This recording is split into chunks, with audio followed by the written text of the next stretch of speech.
సంక్రాంతి పండుగ వేళ సొంతూళ్లకు వెళ్లే వారి కోసం టీజీఎస్ఆర్టీసీ ప్రత్యేక ఏర్పాట్లు చేసింది. ప్రయాణికులకు సురక్షితంగా గమ్యస్థానాన్ని చేర్చేందుకు 6,432 ప్రత్యేక బస్సులను నడపాలని నిర్ణయించింది. మహాలక్ష్మి పథకం ద్వారా మహిళలకు అందించే ఉచిత బస్సు రవాణా సదుపాయం అమల్లో ఉంటుందని ఆర్టీసీ స్పష్టం చేసింది. ప్రత్యేక బస్సులకు 50% అదనపు ఛార్జీలను వసూలు చేస్తున్నట్లు చెబుతున్న రంగారెడ్డి రీజనల్ మేనేజర్ శ్రీలతతో మా ప్రతినిధి శ్రీనివాస్ ముఖాముఖి. సంక్రాంతి పండుగ సందర్భంగా టీజీఎస్ఆర్టీసీ ప్రత్యేక బస్సులను నడుపుతుంది. ఇంతకీ సంక్రాంతి పండుగ సందర్భంగా ఎన్ని బస్సులను నడుపుతుంది, దానికి సంబంధించినటువంటి మరిన్ని వివరాలు కూడా మనతో పాటు రంగారెడ్డి ఆర్ఎం శ్రీలత మేడం ఉన్నారు. మేడం, ఈ సంక్రాంతి పండుగ సందర్భంగా ఎన్ని బస్సులను మీరు ప్లాన్ చేస్తున్నారు? నమస్కారం అండి. సంక్రాంతి సందర్భంగా అరౌండ్ 6,500 బస్సెస్ అని ప్లాన్ చేశామండి. 7th జనవరి నుంచి 13th జనవరి వరకు నడపడానికి ప్లాన్ చేశామండి. 6,500 బస్సెస్. ఆంధ్రప్రదేశ్ రాష్ట్రానికి ఇక్కడ నుంచి ఎన్ని బస్సులు నడుపుతున్నారు? అక్కడికి వెళ్ళే అంటే చాలామంది విజయవాడ, విశాఖపట్నం, తూర్పుగోదావరి, పశ్చిమ గోదావరి అటు వెళ్తుంటారు కదా, ఎన్ని బస్సులు నడుపుతున్నారు? మనకి రెగ్యులర్గా ఆంధ్ర డెస్టినేషన్స్కి అరౌండ్ 150 to 200 బస్సెస్ నడుస్తుంటాయండి. పండగ సందర్భంగా అదనంగా ప్రతిరోజు 200 బస్సులు నడపడానికి ప్లాన్ చేసుకున్నామండి. ఇప్పుడు నేను చెప్పిన 6,500 బస్సెస్లో ఈ 200 ప్లస్ 200 అంటే 400 బస్సెస్ కూడా ఉంటాయండి.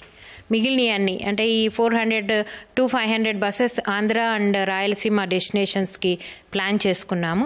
మిగిలిన 6,000 బస్సెస్ కూడా మన తెలంగాణ డెస్టినేషన్స్కే నడుపుతామండి. ఈ ఆంధ్రప్రదేశ్కి నడిపేటువంటి బస్సులను ఏ ప్రాంతాలకు నడిపిస్తున్నారు ఇక్కడ నుంచి? మనకి అంటే విజయవాడకి ఎక్కువ డిమాండ్ ఉంటుందండి.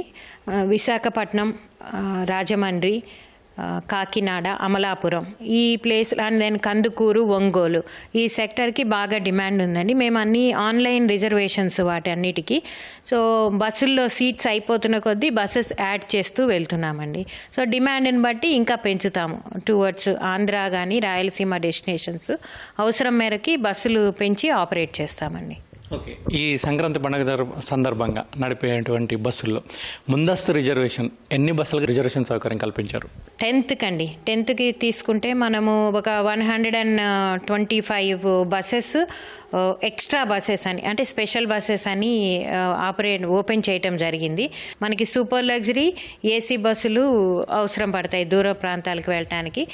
ఉన్న బస్సులన్నీ అక్కడికే తిప్పడానికి, మా రీజన్ పరిధిలో ఉన్న బస్సులన్నీ అక్కడికి తిప్పడానికి మేము ప్లాన్ చేసుకున్నామండి. సో ఎప్పుడు మనకి ఈ మధ్య కొత్త బస్సులు వచ్చాయి, రాజధాని ఏసీ బస్సులు వచ్చాయి. దానివల్ల కొన్ని స్పేర్గా కూడా ఎక్కువ బస్సులు కూడా ఉన్నాయి. ఆ బస్సులన్నింటినీ కూడా మనము ఆంధ్ర డెస్టినేషన్స్ కోసము ఆన్లైన్ రిజర్వేషన్లో ఓపెన్ చేయడం జరిగిందండి. ఓకే, ఈ ప్రత్యేక బస్సులో ఇప్పుడు ఈసారి కొత్తగా ఎలక్ట్రికల్ బస్సులు కూడా వచ్చాయి కదా, వాటిని ఎక్కడెక్కడికి తిప్పుతున్నారు? మనకి ఎలక్ట్రిక్ బస్సులు తిరగాలి అంటే అదర్ ఎండ్లో కూడా ఛార్జింగ్ స్టేషన్స్ ఉండాలండి. ఇప్పుడు మనకి ఎలక్ట్రిక్ బస్సెస్ ఆపరేషన్ కరీంనగర్ నుంచి, నిజామాబాద్ నుంచి హైదరాబాద్కి స్టార్ట్ అయిందండి. సో ఈ కరీంనగర్, నిజామాబాద్ వెళ్ళే వాళ్ళకి మటుకు ఈ ఎలక్ట్రిక్ బస్సుల సౌకర్యం ఉంది. మనం విత్ ఇన్ ద సిటీ అయితే నడుపుతున్నాము. మహిళలకు మహాలక్ష్మి ఉచిత బస్సు ప్రయాణ సౌకర్యం కల్పిస్తున్నారు కదా, ఈసారి మహిళల సంఖ్య, ప్రయాణికుల సంఖ్య భారీగా పెరిగే అవకాశం ఏమైనా కనబడుతుందంటారా? దానికి తగ్గట్టు ఎటువంటి ఏర్పాట్లు చేస్తున్నారు? మనకి లాస్ట్ ఇయర్ అంటే December 9th, 2023లో మహాలక్ష్మి స్కీమ్ అమలుపరుచుకోవటం జరిగింది. దాని తర్వాత వచ్చిన 2024 సంక్రాంతికే మనం ఆ మహాలక్ష్మి ట్రాఫిక్ ఎట్లా ఉంటుందనేది మనం అంచనా వేయగలిగాము. సో అప్పుడు 5,400 బస్సెస్ ఆపరేట్ చేశామండి. సో ఇప్పుడు దానికి అదనంగా 1000 బస్సులు ప్లాన్ చేసుకున్నాము. ఒకవేళ ఏమైనా అధిక రద్దీ ఉన్నా సిద్ధంగా ఉండాలని ప్లాన్ చేసుకోవడం జరిగింది. సో మహాలక్ష్మి పథకం కింద ప్రయాణం చేసే మహిళా ప్రయాణికులకు ఎలాంటి ఇబ్బంది లేకుండా అన్ని ఏర్పాట్లు చేయటం జరుగుతుందండి. అదనపు బస్సులు అనేది పూర్తిగా ప్లాన్ చేసుకుని సిద్ధంగా ఉన్నాము. ఈ ప్రత్యేక బస్సులు అనగానే ప్రత్యేక ఛార్జీలు కూడా అంటారు. అంటే సాధారణ ఛార్జీలను వసూలు చేస్తారా, లేదంటే 1.5% ఛార్జీలను వసూలు చేస్తారా? అంటే ప్రజల్లో ఒక అయోమయం ఉంది, దాన్ని కొంచెం మీరు నివృత్తి చేయాలి.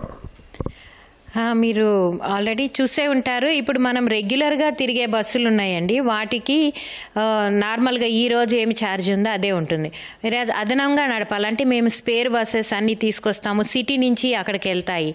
ఆ బస్సుల్లో మటుకు ఖచ్చితంగా అంటే 50% అదనంగా ఛార్జెస్ ఉంటాయండి. అది ఏ ఏ రోజుల్లో ఉంటాయి అనేది మళ్ళీ క్లారిటీ ఇస్తారు. ప్రస్తుతానికైతే 10th 11th నడిపే బస్సుల్లో అదనంగా 50%, అది కూడా రెగ్యులర్ సర్వీసెస్లో కాదండి, స్పెషల్ సర్వీసెస్లో. అంటే ఇవన్నీ కూడా ఇప్పుడు పండగ టైంలో ఫుల్గా ఇక్కడి నుంచి వెళ్తాయి, వరంగల్కి వెళ్తాయి, ఫుల్గా నిజామాబాద్కి వెళ్తాయి, వచ్చేటప్పుడు మొత్తం ఖాళీగా వస్తుంది.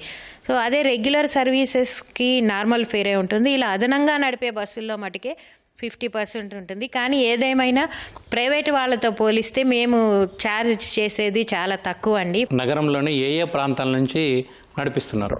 విజయవాడ, నల్గొండ, ఖమ్మం వెళ్ళే ప్రయాణికులకి ఎల్బీ నగర్ నుంచి అదనపు బస్సులు అందుబాటులో ఉండేటట్లు ఏర్పాట్లు చేస్తున్నాము. అలాగే వరంగల్ వెళ్ళే వాళ్ళకి ఉప్పల్ రింగ్ రోడ్ అండి.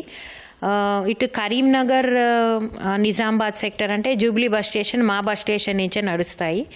అండ్ దెన్ మహబూబ్ నగర్ సెక్టర్కి ఆరాంఘర్ ఏరియా నుంచి అడిషనల్ బస్సెస్ అండి. ఇప్పుడు రెగ్యులర్గా కొన్ని సర్వీసెస్ ఇమ్లీబన్ వచ్చి వెళ్ళే వాటిని కూడా కొన్నిటిని మేము తగ్గించదలుచుకున్నామని, అంటే ఈ ఏరియాలకి. ఎందుకంటే ఈ ఏరియా నుంచి ట్రాఫిక్ జామ్ అయ్యి మనకి బస్సు అందదు, ప్రయాణికులు ఇబ్బంది పడతారు. కాబట్టి ఇక్కడ నుంచి city buses, special buses arrange చేస్తున్నాము. సో ఇక్కడ నుంచి ఉప్పల్ వెళ్ళాలి, ఉప్పల్కి, జేబీఎస్కి అండ్ ఎల్బీ నగర్కి స్పెషల్ బస్సెస్, సిటీ బస్సెస్ నడుపుతామండి. దాంట్లో ప్రయాణికులు వెళ్ళి ఆ రెస్పెక్టివ్ పాయింట్స్లో ఉన్న బస్సుల్లో వెళ్ళొచ్చు, ఇక్కడ బస్సులు అందుబాటులో లేనప్పుడు. ఇది మొత్తానికైతే సంక్రాంతి పండుగ సందర్భంగా సుమారు 6,500 పైచిలకు బస్సులను నడుపుతున్నట్లు చెప్తున్నారు. అయితే గతంతో పోల్చుకుంటే ఈసారి మహిళా ప్రయాణికుల సంఖ్య కూడా భారీగా పెరిగే అవకాశం ఉందని, అందుకు తగ్గట్లు ఏర్పాట్లు కూడా చేస్తున్నాం ఆర్ఎం శ్రీలత మేడం అంటున్నారు. కెమెరామెన్ శ్రీధర్తో శ్రీనివాస్, ఈటీవీ న్యూస్, హైదరాబాద్.